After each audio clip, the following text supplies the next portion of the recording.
Hello students, how are you? I hope all of you are fine. Student, today we are going to discuss a new topic, that is mutual induction. In a previous video we had to discuss about self-induction, and today we are going to discuss mutual induction. Mutual inductions and self-inductions दोनों entirely different phenomena है, अलग-अलग type के solenoid या coils में इसको induce किया जाता है. So now लेट अस से कि म्यूचुअल इंडक्शंस क्या होता है. जैसे सेल्फ इंडक्शंस हमने देखा कि एक ही कॉइल में जब हम करंट पास करते हैं, एक ही कॉइल से जब करंट पास होता है, करंट में जब चेंज होता है तो सेम कॉइल में ही एक करंट इंड्यूस होता है जो फ्लोइंग करंट या कंडक्टिंग करंट को क्या करता है, अपोज करता है. तो सेम यहाँ पे जब एक कॉइल में करंट पास करते हैं, उसके नियर अबाउट अगर कोई दूसरा कॉइल लिखा है तो उस कॉइल में करंट इंड्यूस होता है. Just like this, let us suppose we have a coil. We have a coil and this is a cell, this is a key. इसी near about this is coil first, इसी के near about क्या करते हैं, एक और coil को place कर देते हैं. This is a second coil and इस coil को हम connect करते हैं एक galvanometer से.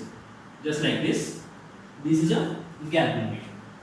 हम ये ऑब्जर्व करते हैं कि जैसे ही इस फर्स्ट कॉइल में हम करंट पास करते हैं, जैसे फर्स्ट ऑफ ऑल ये इनिशियली किसमें है, रेस्ट में, सॉरी ऑफ स्टेट में है. सेल हमारा ऑफ स्टेट में, अभी किसी भी कॉइल में कोई भी करंट फ्लो नहीं हो रहा है.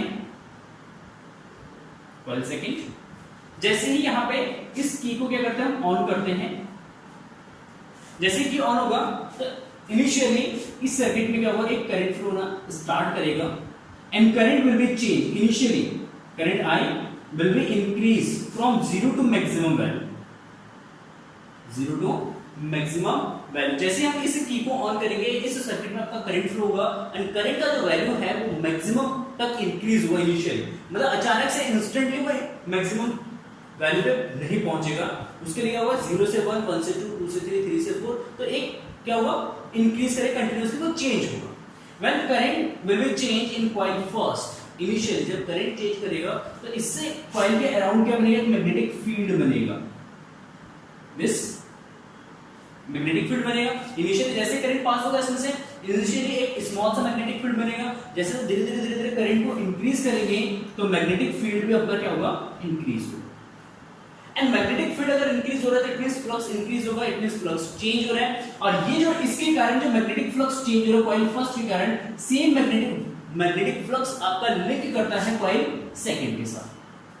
किसके साथ लिंक करता है, कॉइल सेकंड के साथ लिंक करता है. और जैसे कॉइल सेकंड के साथ इसका मैग्नेटिक फ्लक्स लिंक करता है and magnetic flux will be change, magnetic flux change होगा and changing magnetic field induce a current in coil second. इसमें करंट इंड्यूस करेगा, कॉइल सेकंड में करंट इंड्यूस करेगा एंड जैसे कॉइल सेकंड में current induce होगा, गैल्वेनोमीटर में एक डायरेक्शन में क्या होगा, डिफ्लेक्शन है. गैल्वेनोमीटर शो करेगा कि सर्किट में करंट इंड्यूस हो गया, तो उस इंड्यूस करंट का डायरेक्शन जो है गैल्वेनोमीटर क्या करेगा, शो करेगा. मतलब गैल्वेनोमीटर का जो रीडर है वो एक डायरेक्शन में क्या जाएगा, डिफ्लेक्शन शो करेगा, डिफ्लेक्ट हो जाएगा.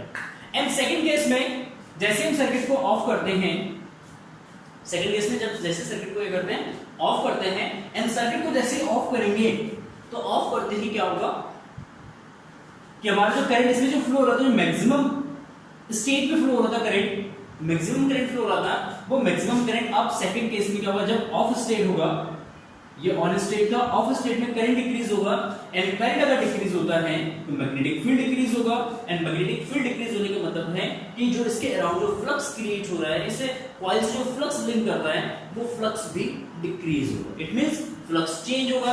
जैसे ही फ्लक्स चेंज होगा तो चेंजिंग मैग्नेटिक फ्लक्स वो लिंक करेगा कॉइल सेकंड से एंड जैसे ही कॉइल सेकंड से लिंक करेगा तो यहां पे अब अगेन गैल्वेनोमीटर का डिफ्लेक्शन शो करेगा, लेकिन अब डिफ्लेक्शन इसका अपोजिट डायरेक्शन में. लेट अस सपोज पहले राइट हैंड साइड में डिफ्लेक्शन शो कर रहा था, अब वो लेफ्ट हैंड साइड में डिफ्लेक्शन शो करेगा. तो गैल्वेनोमीटर में अपोजिट डायरेक्शन में डिफ्लेक्शन ये शो कर रहा है कि जैसे करंट इसमें स्विच को ऑन करेंगे करंट इस डायरेक्शन में डिफ्लेक्शन होगा, जैसे ही सर्किट को ऑफ करेंगे तो करंट इसके अपोजिट डायरेक्शन में इंड्यूस होगा. इट मींस कि जब करंट इंक्रीज करेगा, मैग्नेटिक फ्लक्स इंक्रीज होगा, मैग्नेटिक फ्लक्स चेंज होगा, तो चेंजिंग मैग्नेटिक फ्लक्स क्या करेगा, यहाँ पे जो करंट इंड्यूस होगा वो करंट इसको अपोज करेगा, उसको अपोज मतलब उसको रोकने की कोशिश करेगा, तो क्या करेगा, उसी के अपोजिट डायरेक्शन में मैग्नेटिक फील्ड क्रिएट करेगा। सिमिलरली जैसे इसमें करंट डिक्रीज होगा, तो जैसे करंट डिक्रीज होगा मैग्नेटिक फ्लक्स डिक्रीज होगा, मैग्नेटिक फ्लक्स डिक्रीज होगा, तो उसको सपोर्ट करने के लिए क्या करेगा, उसी के डायरेक्शन में मैग्नेटिक फील्ड जनरेट करेगा और उसी के रिस्पेक्ट में क्या करेगा, अपोजिट डायरेक्शन में करंट जनरेट करेगा। तो ये जो फिनोमेना है ये अलग अलग डिफरेंट पॉइंट्स में हो रहे हैं, तो इस फिनोमेना को हम कहते हैं mutual induction.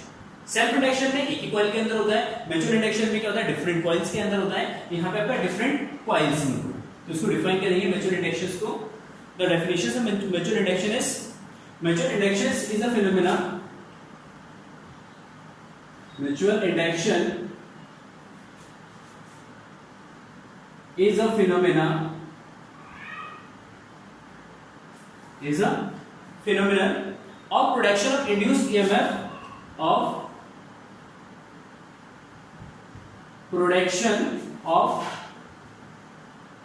induced EMF by changing the current, induce EMF in one coil, induce EMF in one coil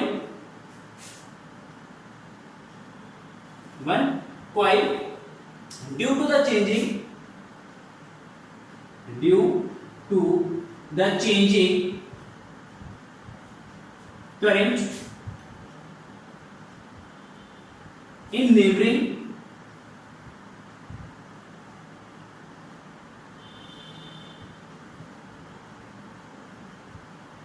coil. So mutual induction is a phenomena of productions of induced EMF in one coil due to the changing of current in neighboring coil. मतलब उसके neighboring coil में अगर current को change करते हैं तो उस changing current की वजह से उसके नेबर में जो दूसरा कॉइल लगा होगा, इस कॉइल में इंड्यूस ईएमएफ होगा या इंड्यूस्ड करंट इंड्यूस होगा यहाँ पे, तो इस फिनोमेना को हम कहेंगे म्यूचुअल इंडक्शन। चलो म्यूचुअल इंडक्शन यहाँ पे जो करंट इंड्यूस होगा, late us suppose I1 current induce हो रहा है, तो ये I1 करंट जो है वो डिपेंड करेगा कि कितना करंट इंड्यूस होगा, वो डिपेंड करेगा कि यहाँ से फ्लक्स कितना चेंज हो रहा है, फ्लक्स पे चेंज करेगा, डिपेंड करेगा, या इस कॉइल से जितना फ्लक्स चेंज होगा वो डिपेंड करेगा कि इसमें कितना करंट फ्लो हो रहा है। तो डायरेक्टली मतलब यहाँ पे जो फ्लक्स है, flux is directly proportional to current which is flowing in coil first coil में जो करंट फ्लो हो रहा है उस करंट के प्रोपोर्शनल होगा। So now at any instant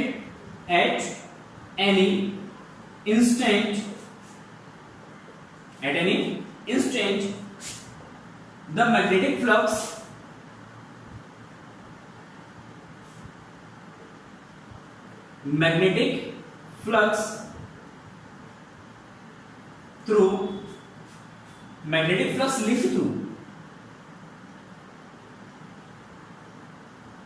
linked through the second coil या coil second is directly proportional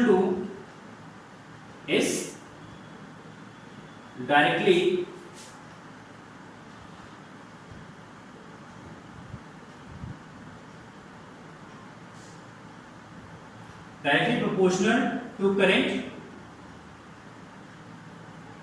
in coil first. जो कॉइल फर्स्ट में जो करंट फ्लो हो रहा है उसी के प्रोपोर्शनल होगा आपका मैग्नेटिक फ्लक्स जो लिंक कर रहा है आपका कॉइल सेकंड से। So now phi is proportional to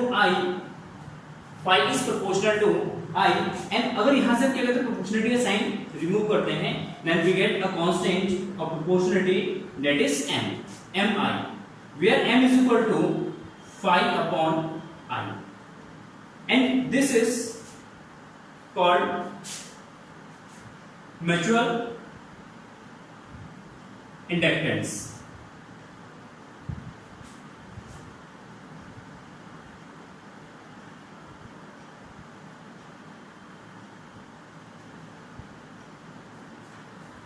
ठीक है, तो M जो है यहाँ पे M को कहते हैं म्यूचुअल इंडक्टेंस या इसको कह सकते हैं कोफिशिएंट ऑफ म्यूचुअल इंडक्शन। तो m is equal to phi upon I हो जाएगा। pi upon I. Then induced EMF induced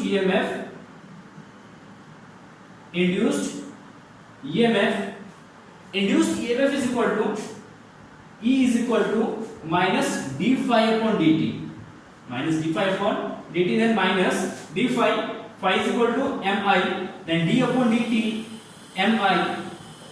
So now minus m constant है क्योंकि ये यहाँ पे ये प्रोपोर्शनलिटी कांस्टेंट, इसका वैल्यू कांस्टेंट होगा तो इसको हम बाहर ले लेंगे, तो minus m di upon dt, that is what.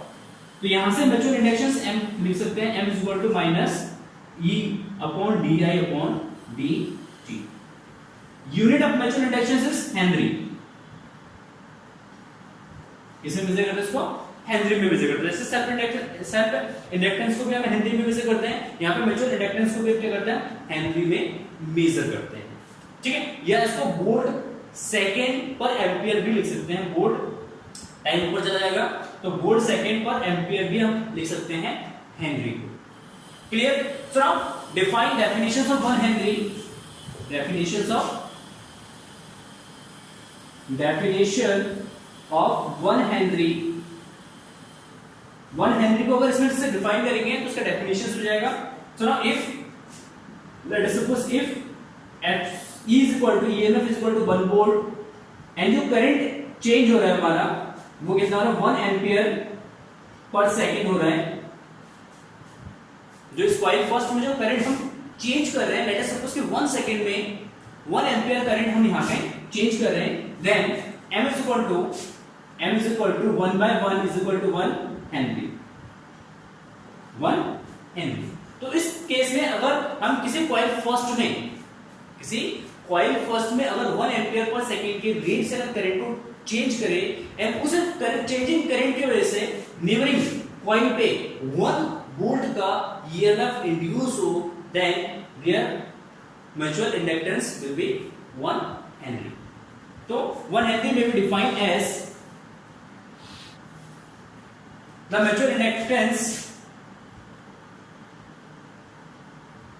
mutual inductance of two coil is called 1 Henry.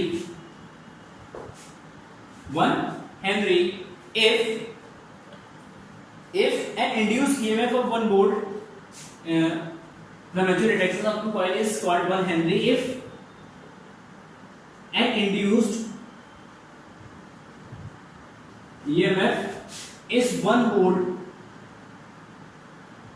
1 volt. Induced EMF is 1 volt. Is set up due to the mutual inductance of two coil is called 1 Henry if an induced EMF is 1 volt is set up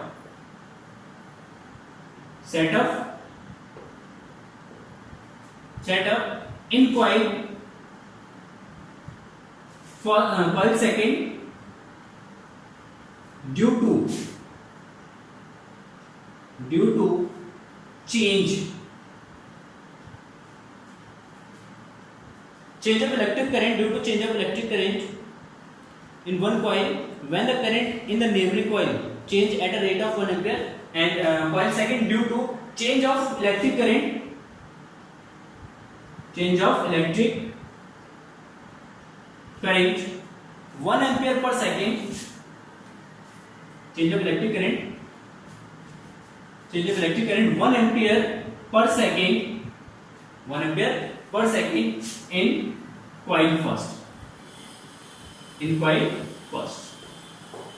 ठीक है, तो mutual inductance of two coils is called 1 Henry if an induced EMF is 1 volt is set up in coil second due to change of electric current 1 ampere per second in coil first. मतलब coil first में अगर 1 ampere per second के current को क्या करेंगे, rate से current को अगर चेंज करेंगे और सेकंड कॉइल मतलब उसके नेबरिंग में जो कॉइल रखा हुआ है उस कॉइल में अगर 1 वोल्ट का ईएमएफ इंड्यूस होता है तो इट मींस उन दोनों कॉइल्स का जो म्यूचुअल इंडक्टेंस होगा दैट इज 1 हेनरी इंडक्शन. ठीक है, so now note down next mutual inductions of two long solenoid, मतलब टू लॉन्ग सोलेनॉइड अगर एक ही एक्सिस में प्लेस्ड हो तो उसका म्यूचुअल इंडक्शंस कितना होगा वो कैलकुलेट करते हैं। This is the last topic of this chapter, mutual inductions of two long solenoid. Mutual inductance of two long solenoid,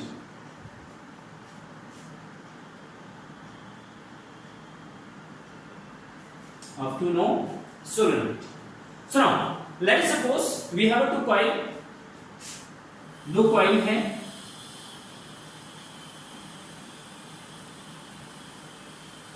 here we have a two long solenoid,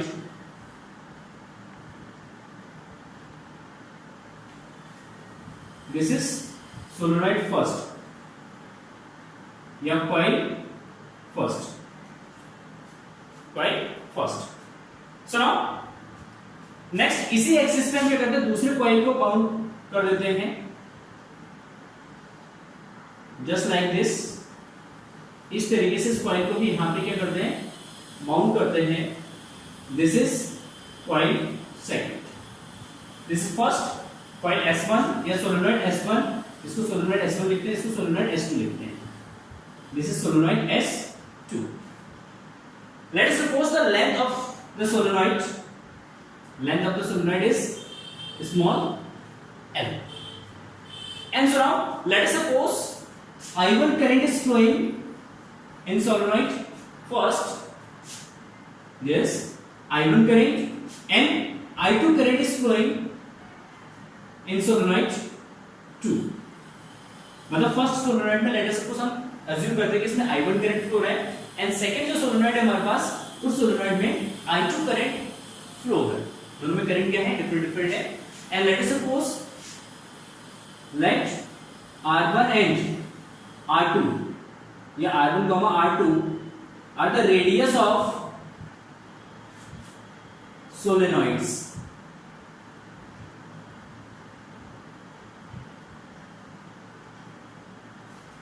radius of solenoids, and n is equal to length of solenoid,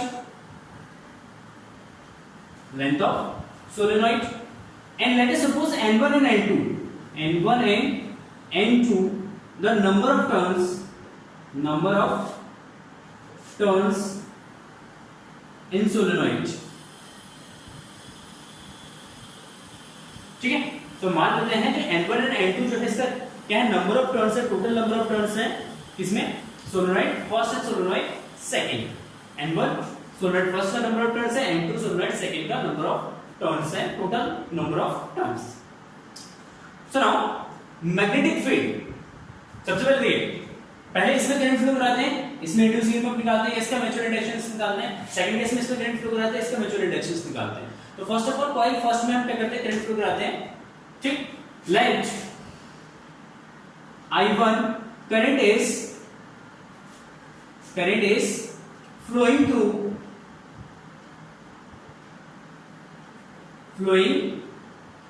through solenoid first, then the magnetic field inside the solenoid first। देखिए जब इसमें current flow कराएंगे तो उसके अंदर क्या बनेगा, एक मैग्नेटिक फील्ड बनेगा, and magnetic field V1, it is V1 as B1, क्योंकि फर्स्ट सोलेनॉइड के कारण मैग्नेटिक फील्ड इंड्यूस हो रहा है, that is V1। V1 is equal to what? V1 is equal to mu naught N1 I1, mu naught N1 I1. Is it clear? So now magnetic flux which is linked, the magnetic flux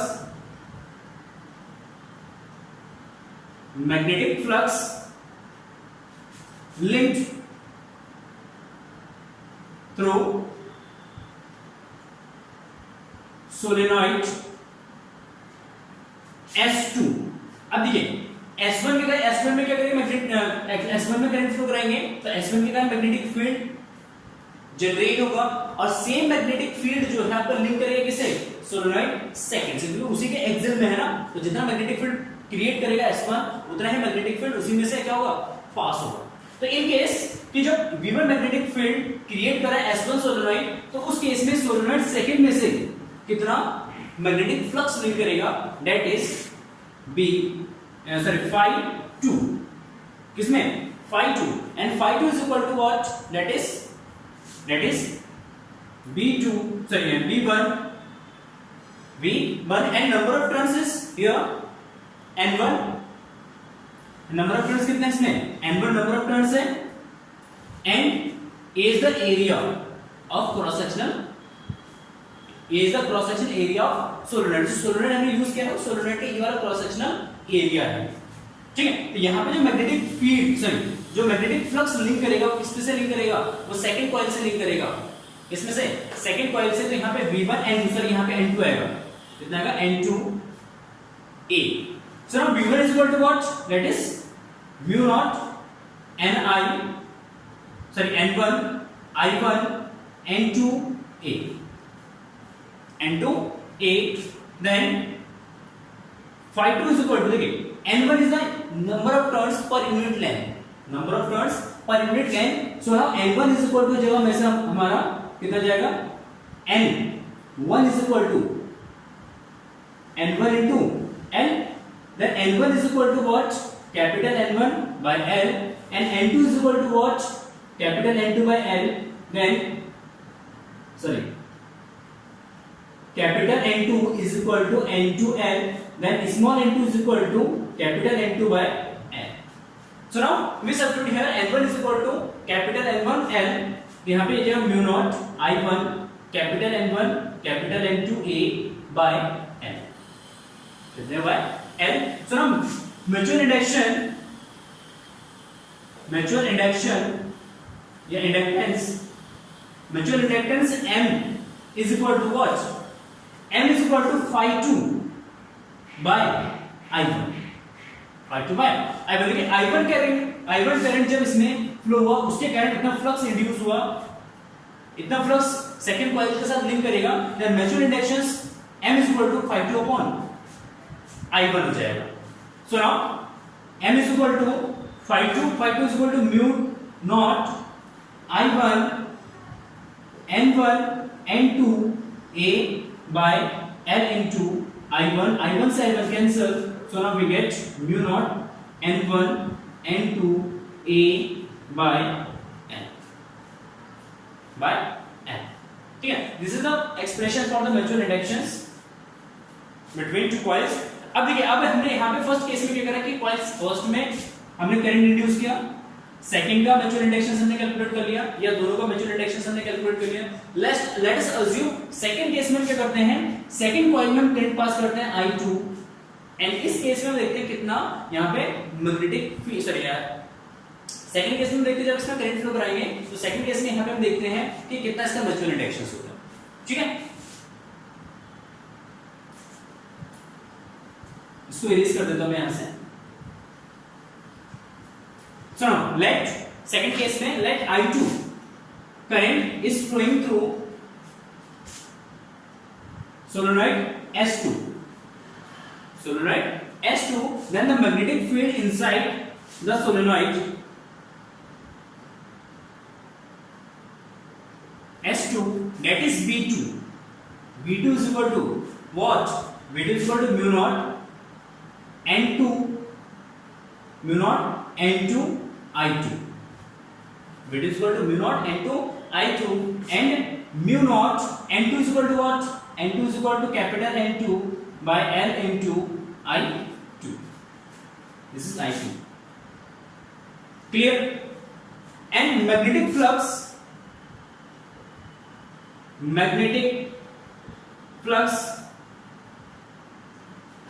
which is linked through solenoid S1। अब देखिए, हमने second case में, इसमें हमने current flow नहीं कराया, first में हमने कोई करंट फ्लो नहीं कराया, सेकंड में करंट फ्लो कराया हमने। सेकंड में करंट फ्लो होता है तो सेकंड के अंदर मैग्नेटिक फील्ड बनेगा इतना, और ये मैग्नेटिक फील्ड जब सेकंड कॉइल से भी पास हो रहा है तो एक मैग्नेटिक फ्लक्स को इंड्यूस करेगा, यहाँ पे मैग्नेटिक फ्लक्स को इंट्रोड्यूस करेगा, देन मैग्नेटिक फ्लक्स कितना लिंक करेगा S1 के साथ, दैट इज 5 1 S1 में ना, तो 5 1 is equal to 5 1 is equal to what, 5 1 is equal to जाएगा आपका B2 N2 सॉरी S1 के लिए ना, तो N1 यूज करेंगे, N1A। देखिए N1 is the number of turns in solenoid first, A is the area of solenoid first. दोनों का एरिया हमने सेम लेट किया है, सेम एज्यूम किया, दोनों का एरिया सेम है। Then N1 is equal to number of turns of solenoid S1 and A is the cross sectional area of solenoid S1, then magnetic flux which is linked to the solenoid first, that is 5 1 is equal to B2 N1 into A, and substitute the value of B from this equations, then we get mu naught N2 N1 A by L into I2 हमने last में लिया। then mutual inductions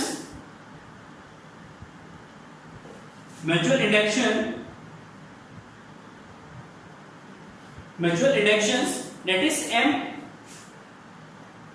इसको 1 2, इसको 2 1 represent करते हैं, इसको 2 1 से represent करते हैं, इसको 1 2 से रिप्रेजेंट करते हैं। mutual inductions of coil first due to second, this is mutual inductions of coil second due to first, and we get that M12 is equal to 5 1 by I2, 5 1 by I2, and 5 1 is equal to mu naught N2 N1A divided by I2 into L into I2, I2 से I2 तो cancel हो जाएगा, then we get mu naught N1 N2A by N, and from both equations we can observe that M12 is equal to M21 is equal to mu naught N1 N2A by L, मतलब दोनों का जो mutual inductions है वो आपका क्या होगा, same होगा, और ये इक्वल हो जाएगा mu naught N1 N2 A upon L। ठीक है, क्लियर है? ये दोनों का क्या जाएगा, म्यूचुअल इंडक्शंस हो जाएगा, और इसको अगर n1 स्मॉल n1 n2 के टर्म्स में लिखेंगे तो इसको लिख सकते हैं हम,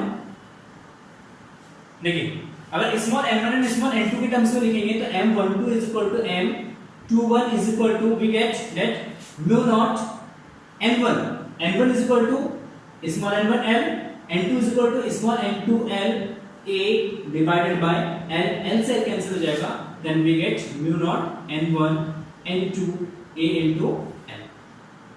This is the expressions for mutual inductions due to coil first into second and coil second due to first, मतलब एक दूसरे का mutual inductions हो जाएगा।